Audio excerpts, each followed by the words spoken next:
5 IPS அதிகாரிகளை பணியிட மாற்றம் செய்து தமிழக அரசு உத்தரவிட்டுள்ளது. பெண்கள் மற்றும் குழந்தைகளுக்கு எதிரான குற்றத்தடுப்பு பிரிவு டிஜிபியாக இருந்த ராஜீவ்குமார் தமிழ்நாடு கூட்டுறவு பால் விநியோக ஃபெடரேஷன் லிமிடெட் டிஜிபியாக பணியிட மாற்றம் செய்யப்பட்டுள்ளார். டிஜிபி வன்னிய பெருமாள் ரயில்வே டிஜிபியாக பணியிட மாற்றம் செய்யப்பட்டுள்ளார். ஐஜி மல்லிகா மாநில மனித உரிமை ஆணைய ஐஜியாகவும், டிஐஜி அபிஷேக் தீக்ஷித் போக்குவரத்து மற்றும் சாலை பாதுகாப்பு ஐஜியாக மாற்றப்பட்டுள்ளார்.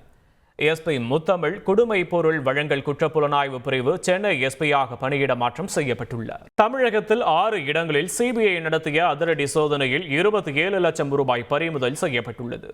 சென்னை துறைமுகத்தில் கழிவு செய்யப்பட்ட இயந்திர இரும்பு பொருட்களுக்கான டெண்டர் விடப்பட்டதில் 75 லட்சம் ரூபாய் முறைகேடு நடந்ததாக துறைமுக முன்னாள் இணை இயக்குநர் புகழேந்தி மீது குற்றம் சாட்டப்பட்டது.